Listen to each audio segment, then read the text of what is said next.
Travailler, c'est trop dur, mais voler, c'est pas beau. Demander la charité, c'est quelque chose qu'il pouvait pas faire. Parce que mon prochain invité, c'est un homme qui a travaillé. Il a fui dans le travail, travaillé des heures innombrables. C'est un homme de chevaux, c'est un homme de passion, c'est un artisan. Allons maintenant le rencontrer et voir comment ce légendaire personnage a passé au travers différentes épreuves et comment aujourd'hui, ça fait de lui un homme inspirant et qui saura vous aider à vivre votre propre légende pour attirer le bonheur.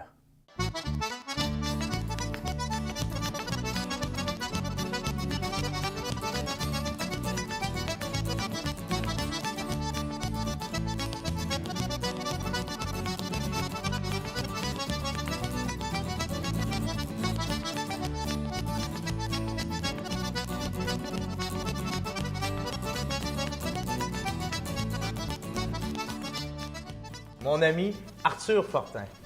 Bienvenue, ma légende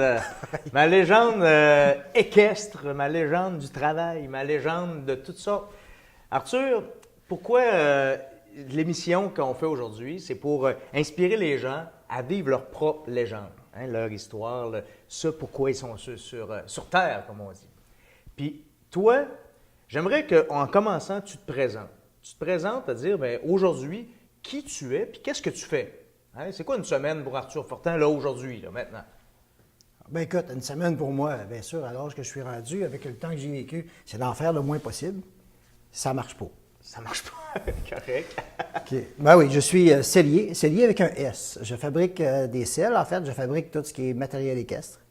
Okay. Je fabrique et restaure tout ce qui est matériel équestre. J'ai mon atelier, bien, comme on peut voir un peu. Je suis, prime abord, au tout début, je suis gaspésien. Je suis pas un vrai beauceron. J'ai été adopté par la Beauce. Écoute, Heureux de l'être. C'est ça, le jarret commence à te noircir. C'est ça, le jarret commence à noircir.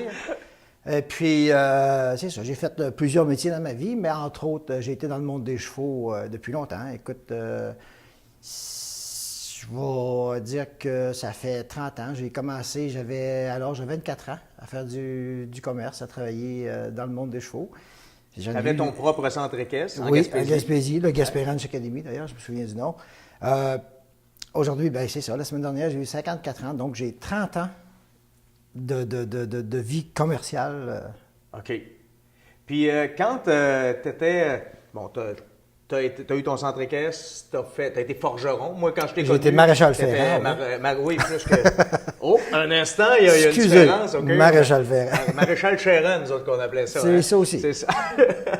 Puis, et tu as tranquillement transporté ta passion puis tes actions vers un artisan sellier. C'est ça, vers la sellerie, oui.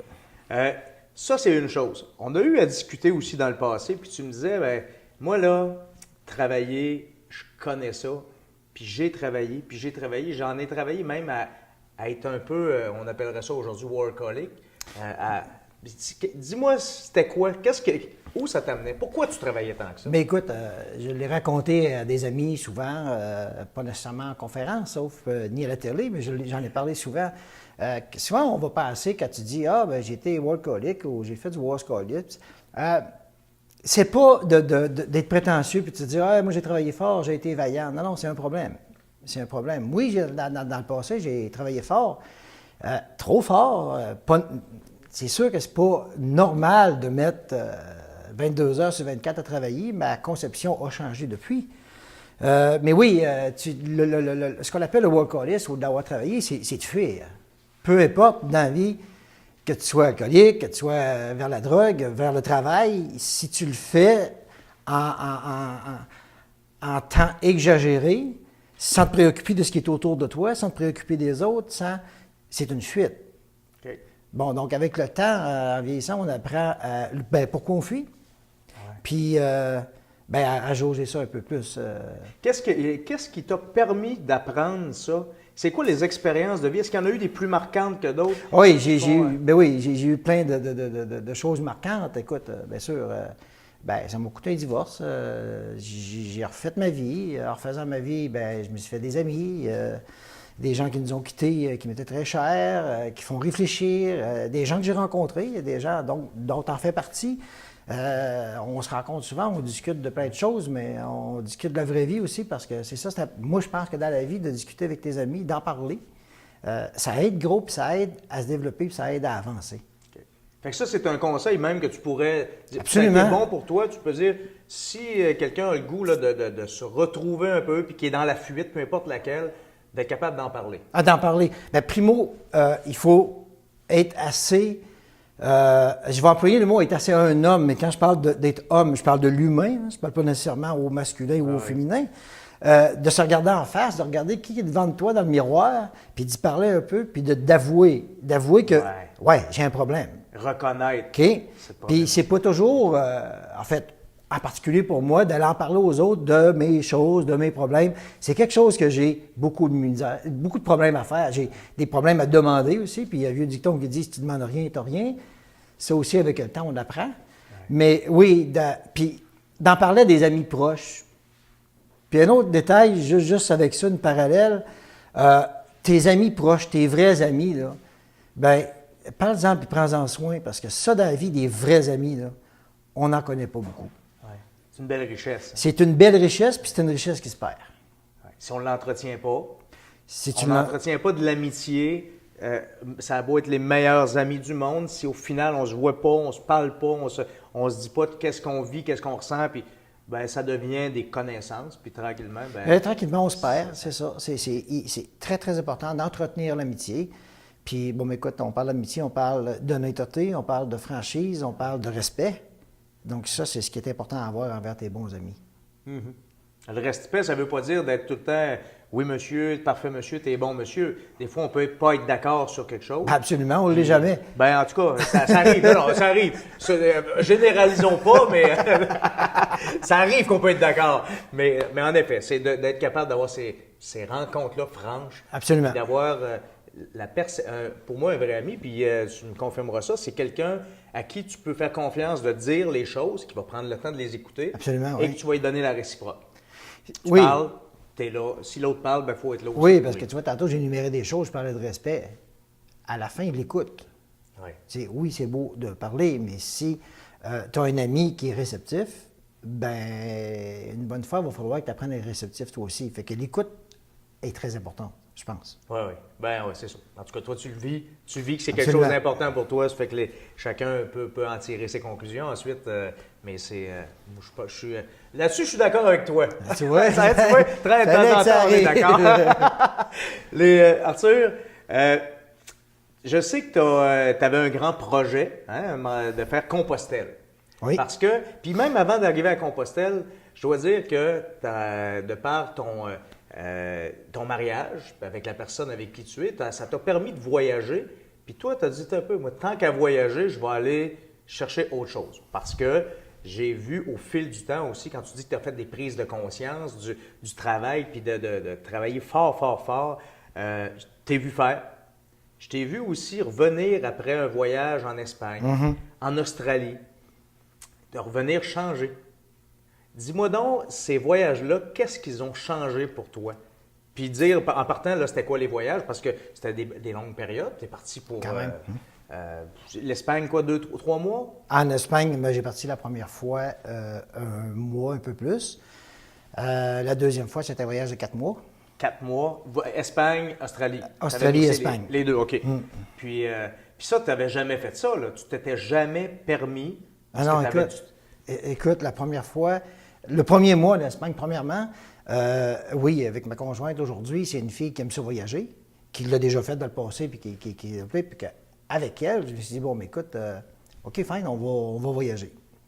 Là, moi, je venais d'avoir mes 50 ans, donc j'ai pris une grande décision à l'âge de 50 ans de me lancer à regarder c'est quoi voyager. Puis je me suis dit, bien écoute, si j'aime ça, normalement, quand je me fixe un objectif, je pense dans ma vie que ça ne m'est jamais arrivé de ne pas l'atteindre. OK? Quand même. Là, je me suis dit, 50 ans, je commence à voyager parce que j'ai travaillé, justement, on en parlait tantôt, le workaholisme, et j'ai travaillé fort.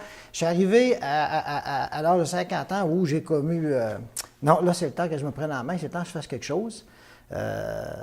Je suis devenu grand-père avec le temps, fait que là, ça m'a obligé un petit peu à prendre des décisions pour prendre soin de moi. Même si j'ai toujours été un sportif, là, il faut que je fasse quelque chose. Donc oui, j'ai dit, à 50 ans, je commence à voyager, puis à 70 ans, j'aurais fait le tour du monde. À l'heure actuelle, j'ai fait le tour de la Terre. Mais j'ai pas encore fait le tour du monde. Tu n'as pas mis le pied encore sur tous les continents, là. Fait que c'est sûr, le premier voyage en Espagne, où je suis allé en Espagne, bien sûr, j'ai monté à cheval. Et j'ai beaucoup réfléchi, je me suis rendu compte que j'étais beaucoup plus fatigué que ce que je m'attendais. Parce que dans un mois, oui, j'ai eu le temps de me ressourcer.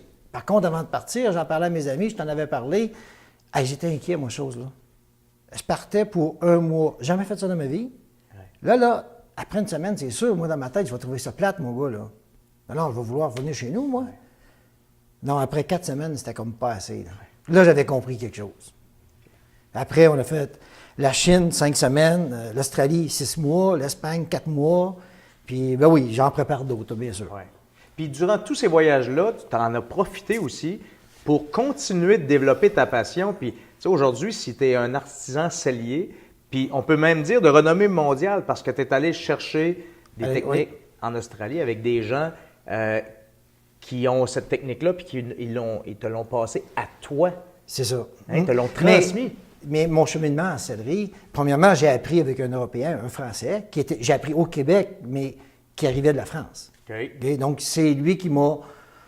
il ne m'a pas transmis l'amour des chevaux ni rien, j'étais déjà dans le domaine, mais qui m'a quand même aidé à me rendre compte qu'avec mes 2 mains, je pouvais faire quelque chose de très bien. Ensuite de ça, oui, en Australie, je suis allé, j'ai fréquenté une dame en Australie, ils l'appellent The Side Saddle Lady. C'est la dame de la selle Amazon. La seule au monde qui fabrique la selle Amazon aujourd'hui. Cette dame-là est quand même de certain âge, pas vraiment de relève. Donc, elle m'a transmis sa connaissance. Je suis seul à pouvoir aujourd'hui dire, je connais les techniques de Wendy Tidbeau. Mais je devais normalement passer une fin de semaine chez eux. Je suis resté 2 mois où j'ai appris 1 million de choses. Si aujourd'hui, j'arrive à toucher un peu à tout dans la selle anglaise, dans la selle australienne, dans la selle Amazon, ben c'est grâce à elle. Oui, effectivement, j'ai beaucoup appris. Donc, tu as eu cette ouverture-là. Oui. Puis elle l'a ressenti. Puis elle a dit, tiens, mon savoir, tout ce que j'ai acquis dans ma vie, je suis maintenant capable de le passer. C'est important, ça. Oui, mais tu sais, il y a des choses, Martin, dans la vie qui font que tu rencontres des gens, tu ne sais pas pourquoi, mais ça clique. C'est comme, tu es sûr dès le premier jour qu'on va devenir de grands amis. C'est comme écrit dans le ciel, je ne sais pas. Tu as des gens comme ça que tu rencontres. Moi, j'ai rencontré des personnes, puis, tu sais, après quelques années, tu es tellement ami que c'est comme... Non, c'est de la famille, tu sais, je veux dire, tu sens comme, ben c'est ça. C'est un frère, c'est la même chose, au même niveau. C'est ça. Donc ça, ces voyages-là t'ont permis de te questionner, de te recentrer, de savoir un peu plus ce que tu voulais faire. Tu l'as dit tantôt, je suis rendu grand-père, je veux rester en forme. La maréchalerie, on sait que c'est très physiquement difficile, on se blesse souvent là-dedans. Bon, on exclut la personne qui parle, bien sûr. Parce que moi, juste le regarder, je trouve ça dur pour le dos. T'as pas le profil de la Non, quand même. Et là est arrivé un moment où tu te dis, moi, tu as développé un goût pour la marche énormément en Espagne. En fait, partout où tu es allé, tu as dit, moi... Oui, bien c'est sûr que j'ai commencé à marcher dans mon patelin, ici, dans cette machine. Et là, tu t'es dit, ben écoute, moi, Compostelle, c'est quelque chose qui m'intéresse. Hein, c'est devenu... tant qu'à aller dans ce coin-là, en Espagne, ben, je vais aller faire Compostelle. Raconte-moi qu'est-ce qui est arrivé là et surtout, qu'est-ce qui a fait que tu n'as pas fini Compostelle? OK, bien, je vais commencer vite fait à partir du début, en fait. Oui, je me suis développé quelque chose pour la marche. Je suis un gars qui a fait même du marathon. Par contre, les blessures et tout, je me suis mis à marcher, puis oui, j'aime ça. Fait que non seulement j'avais le rêve de faire Compostelle, mais je me suis beaucoup entraîné. Mais beaucoup entraîné. Ouais. J'ai marché vers ici, j'ai marché 2000 km en Australie. Ouais. Même pendant mon voyage, j'ai continué de m'entraîner. Donc, écoute, j'arrive à Compostelle, je suis prêt. Tu comprends? Écoute, je me souviens quand j'ai pris le bus de Grenade où Marie-Catherine, ma conjointe, est venue m'accompagner à l'autobus pour que je parte vers Séville, parce que de Séville, je traversais l'Espagne, donc sur Via de la Plata, Séville, Saint-Jacques-de-Compostelle. J'ai même pas pu le regarder dans les yeux et lui dire bonjour parce que j'étais tellement heureux de partir là, que j'étais tellement ému que, non, trop orgueilleux. Au lieu de pleurer, je préfère tourner les talons. Et puis, ça, c'est un autre problème. Un jour, on va en parler. Un jour, on en reparlera. C'est pas ce mot, C'est pas... Oui, en fait, c'est ça. Je suis parti, puis, ben, écoute, me voilà à ce moment-là parti pour Compostelle. Et puis, écoute, je suis aux oiseaux, il faut que je parte. Avec quelques petites avaries en s'en allant, bon, téléphone qui a manqué et tout. C'était pas facile de rejoindre, mais bon, j'avais des cues avec Marie-Catherine, si jamais il arrivait quelque chose, comment on fait pour se rejoindre. Puis, ben oui, au 3e journée de marche, j'ai effectivement eu une très mauvaise nouvelle. Toi étant mon ami, tu sais de quoi je parle, donc un de mes meilleurs amis, comme un frère, comme je le disais tantôt, est décédé subitement. À Sainte-Marie. À Sainte-Marie. On est à Sainte-Marie, on est à ici, toi, t'es à Sainte-Marie. Compostelle. Moi, je l'apprends, je suis à 3 jours de marche. Et non seulement je suis à 3 jours de marche, mais il faut se mettre dans le contexte qu'en Espagne, tu fais de village en village. Via de la Plata, les villages sont très éloignés. C'est pour ça qu'on dit que c'est un des chemins de Compostelle les plus difficiles à faire. En fait, c'est pas pour le terrain, c'est pour la distance entre les villages. Donc, il faut que tu marches longtemps. Puis, quand j'apprends la nouvelle, là, dans ma tête, premièrement, il n'est pas possible de revenir parce que décédé mercredi matin, c'est clair pour moi que samedi, non, il est trop tard, je ne peux pas revenir. Tu sais. Ça fait que là, je me dis, bon, ben, je regarde dans mes cartes, je me dis, bon, ben, le village, la ville la plus prospère où je vais avoir accès à une église, bon, tu sais, tu es tout seul, tu marches, donc tu te fais plein d'idées, tu sais, les films tournent dans ce temps-là. Hein? Ben oui. Ça fait que je regarde et c'est Zafra, fait que il faut que je me rende. C'est à 3 jours de marche encore, c'est à peu près à 100 km plus loin. Fait que là, je me dis, ouais, je vais marcher, puis je vais me rendre.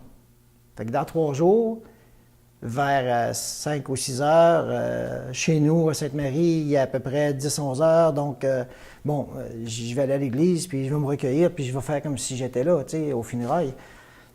Sauf qu'en arrivant à Zafra, écoute, c'est super prospère, hein, parce qu'il y avait un ordinateur, toi, dans l'auberge. Donc, je prends l'ordinateur, je vois mes messages tout de suite, et oui, Marie-Catherine m'avait laissé un message en me disant, mais écoute, avec les nouvelles dates qu'on a pour les funérailles de ton ami, tu décides de faire quoi? Et là, je finis par y écrire et de comprendre qu'effectivement, étant donné qu'il y avait des membres de sa famille qui étaient à l'extérieur, il me restait une semaine. Bon, ben écoute, il n'y a pas de problème avec la décision. J'arrête mon chemin de Compostelle, je mets de côté mon rêve. Compostelle ne se déplacera pas, il va être là longtemps. Donc, c'est là où il a fallu que je revienne au Québec, où là, une petite saga vite faite qui a commencé. Là, écoute, autobus, marche, train, marche, avion. Finalement, je suis arrivé, moi, je te dirais, 36 heures plus tard à Québec.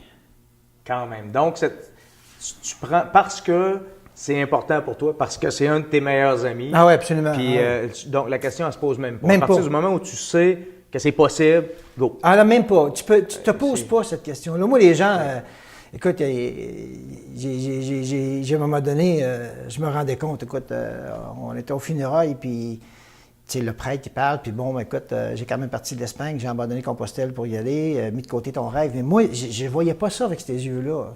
Tu sais, je veux dire... Tu avais besoin d'être là. Oui, mais présent, les gens me disaient, ben non, mais écoute, c'est cool ce que tu as fait, tu sais, je veux dire, mais... Donc moi, j'avais écrit à ma blonde, je me dis, ben écoute, je sais pas de quel œil les gens me voient, mais il me semble que moi, je voyais pas ça comme ça. Puis elle m'a dit, ben écoute, c'est à toi de faire examiner ta vue, parce que... Quand même, tu sais. Mais non, je pense que c'est toujours vu différemment quand c'est vu des yeux de quelqu'un d'autre que de toi-même, parce que quand tu le vis, tu te poses pas les questions. Tu te dis pas de quoi je vais avoir l'air. Faut que je sois là. Il n'y en a pas d'autre solution. De toute façon, pour ma propre santé psychologique, j'étais bien mieux d'être là. Ouais.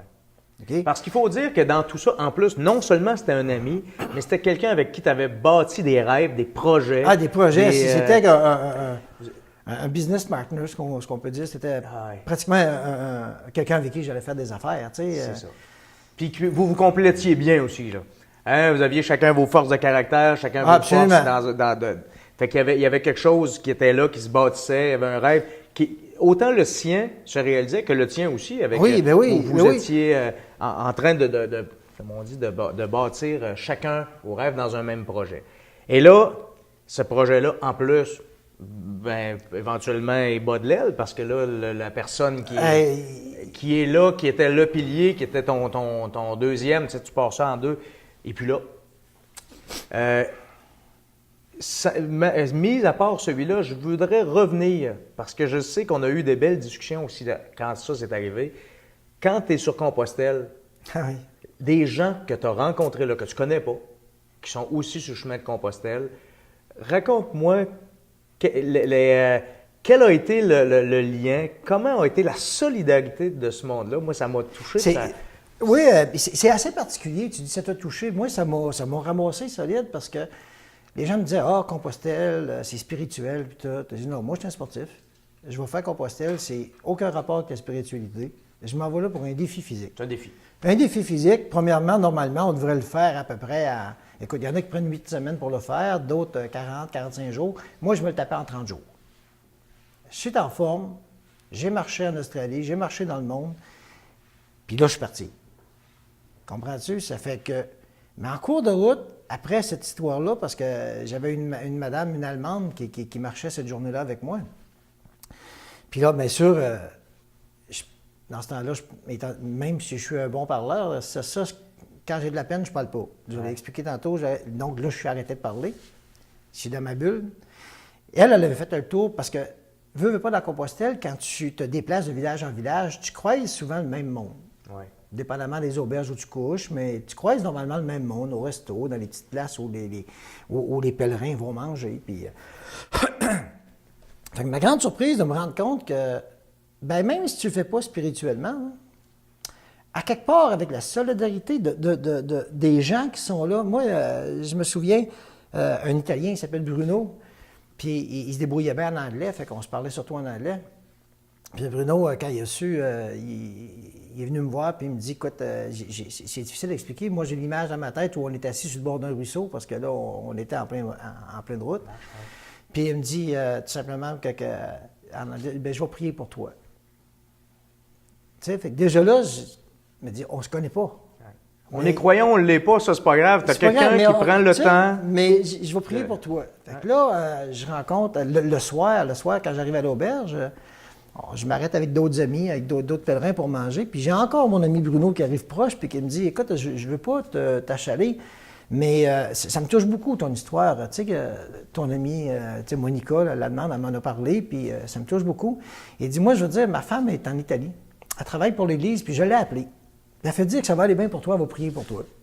Tu sais, ça peut paraître anodin, mais mets-toi dans le contexte où tu es blessé à mort parce que là, tu viens de perdre ton meilleur ami, où tu as des gens que tu connais pas, puis que tu es dans un endroit où tu connais personne, en fait, où tu es livré à toi-même, puis que tu viens chercher un support. Ah ben, je vais te parler de spiritualité, mon gars. Même si tu le vas pour un défi physique, il y a quelque chose qui commence à réfléchir. Là, il y a quoi? Puis à ce moment-là, j'étais encore convaincu que je n'avais pas le temps de revenir. Oui, c'est ça. Mais le matin, quand je me suis levé, puis j'étais dans l'auberge avec d'autres amis, avec d'autres pèlerins, puis que là, j'ai annoncé que, bon, je prenais le bus pour me revenir, puis j'ai une dame, une anglophone, qui est passée derrière moi, puis elle m'a touché sur les épaules, puis elle me dit, écoute, c'est bon que tu partes, parce que ce que tu transportes là est trop dur sur tes épaules, il est trop lourd. Ce qu'elle ne savait pas, c'est que j'avais les talons de toute façon finis. J'ai des ampoules, j'étais blessé aux deux talons parce que probablement j'avais transporté un peu lourd, je pense. J'avais voulu marcher un peu vite aussi. Puis, mais elle ne me connaissait pas. Puis là, elle me dit, est-ce que je peux prendre une photo de toi? Ouais, écoute, je peux te dire qu'avec mon chapeau, ma barbe pas faite, puis, tu sais, un peu beaucoup triste, puis un peu tout ça, là, si tu veux. Ben, je m'en fous qu'elle prenne une photo de moi, là. Puis elle me dit, parce que si moi, je réussis à me rendre, je vais prier pour toi, mais je vais avoir ton image, je veux savoir pour qui je prie. Puis, tu sais, en cours de route, des Suisses allemands, des Belges, j'ai rencontré plein de monde qui m'ont donné un coup de pouce. J'ai un Belge qui m'a accompagné jusqu'à l'autobus parce qu'il s'est assuré que je partais parce qu'on attendait un téléphone de Marie-Catherine, ma conjointe, parce qu'elle ne savait pas encore que là, à quelle heure je partais, ni rien. Ça fait que c'était son numéro à lui qu'on avait donné, puis lui, il attendait ça, là. Je vais attendre avec toi. Donc, on m'a accompagner jusqu'au bus pour que j'aille, tu sais, que je puisse... Mais, tu sais, veut dire, un Des entourage, gestes. des gestes absolument. Ouais. Écoute, je te dirais, tu sais, des fois dans la vie, on va faire des gestes, on dit, ah, il a fait un geste gratuit dans le mauvais côté de la chose, là. Mais ça, c'était des gestes, ben, peut-être gratuits, mais qui valaient énormément. Qui avaient du sens. Qui avaient un énorme, sens. ouais. Ok. Tu sais, je veux dire, un sens que j'oublierai jamais là, toute ma vie. Là. C'est quand même un support. Là, Fait que Compostelle, ça a été pour toi ça a été difficile à cause de ce qui est arrivé. Oui. Finalement, on dit toujours de quelqu'un qui va faire Compostelle qui revient avec un enseignement. Mais tu grandis. Hein? Absolument. Donc, quand on s'était parlé, tu m'as dit, ben moi, finalement, ce que j'ai compris, c'est que l'amitié était plus fort que tout. Que toi. Hein? Ça, c'était quelque chose que tu avais... Après du recul, avec ce que j'entends là aussi, c'est que l'humanité, les gestes, les petits gestes gratuits et de bonne foi sont toujours très appréciés de chacun. Hein? J'en comprends ça de ce que tu me racontes là. Et finalement, Compostelle, tu vas le refaire. Absolument. Attends, mais c'est un rêve, je veux dire. Mais là, est-ce que tu vas le faire pour marquer check, je l'ai fait, ou tu vas le faire dans un... Écoute, Je te pose la question, puis je ne sais pas si tu t'as les mêmes posées, là. ouais, non, tu m'en avais jamais parlé que tu finirais par me poser une question comme celle-là. Non, je pense que dans ma vie, je l'ai dit tantôt, quand je me fixe un objectif, c'est jamais arrivé que je ne l'ai pas atteint. Okay. Ça, c'en est un que je n'ai pas atteint.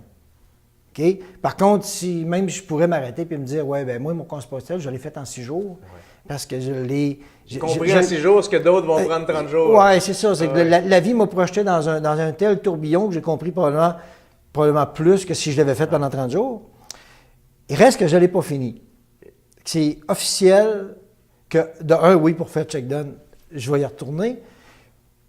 Mais je me dis, en 6 jours, si j'ai appris et si j'ai grandi au travers de ça, il faut que j'aille voir ce qu'il y a rendu au bout. Il faut que j'aille voir. Il faut que j'aille voir. Donc là, une fois les blessures guéries, on va se relancer, c'est sûr. Excellent. Arthur, en terminant, je demande aux gens, quand on va arriver à la dernière journée, hein, notre vie est un trait d'union, puis il y aura une dernière journée. Ah ouais? Je te le dis. Si tu ne savais pas, là, je t'en fais prendre conscience. Si c'est toi qui me le dis. Ah, crée-moi. Et quand ça va arriver, quelle est la légende que tu aimerais que les gens racontent de Arthur Fortin? Qu'est-ce que tu aimerais que les gens retiennent de ton passage ici, puis ils disent, ah, Arthur, ça c'était... Écoute, c'est difficile aussi de répondre à ça. Par contre, oui, j'aimerais une chose. Il y a une chose quand mon père est décédé que j'ai retenu. Il est décédé respectable et respecté de tous. Personne n'a été capable de dire en aucun temps dans sa vie que c'était un gars malhonnête, que ce n'était pas un gars pour aider. Je pense que c'est cette trace-là que j'aimerais suivre, que j'aimerais m'éteindre en me disant, écoute, oui, j'ai fait le bien autour de moi. J'ai puisé souvent, entre autres avec l'épreuve qu'on vient de parler, des forces à l'intérieur pour continuer de grandir, continuer d'avancer. Même si dans la vie, il y a des choses où on se dit, ah, pourquoi ça m'arrive encore? Ben moi, je pense que, bon, il y a quelqu'un quelque part qui envoie les épreuves à ceux qui peuvent les supporter. Ouais. Mais peu importe ce qui arrive, il y a quelque chose pour te faire grandir. C'est qu'il faut le voir positivement. Tu grandis en quelque part. Tu grandis. Puis, oui, au travers de cette épreuve-là, écoute, j'ai même encore de misère à en parler, mais oui, ça m'a fait grandir. Beaucoup, beaucoup. Puis, mais écoute, j'espère que j'aurai pas d'épreuves comme ceux-là tous les jours. Mais au travers des prochaines petites épreuves, je vais apprendre à grandir encore. Donc, écoute, c'est un peu ça. Je l'ai dit tantôt, le respect, l'honnêteté. Puis j'espère que les gens, quand je serai plus de cette planète, vont se souvenir de moi comme quelqu'un de droite, quelqu'un quand j'aime. Un gars qui avait plein d'amour. C'est ça. Merci de ton témoignage. Ça fait plaisir. Ça a été un grand plaisir, puis espérons que vous aurez, que les gens seront inspirés par tout ce que tu viens de nous amener là, parce qu'il y a de beaux et bons messages dans tout ça. Merci. Ça fait plaisir. Arthur. Merci beaucoup. Donc, vous avez compris, vous avez entendu que Arthur est un homme qui a encore des projets. Mais maintenant, c'est des projets qui sont tournés vers l'humain et qui lui permettent de grandir, qui permettent aussi aux gens qui l'entourent de se sentir bien. Donc voilà, si comme lui, comme moi, vous avez le goût de vivre votre légende pour attirer le bonheur, bien faites-le, arrêtez de fuir dans le travail et centrez-vous sur ces projets, sur ces belles choses qui mettent l'humain au cœur de toutes vos réussites.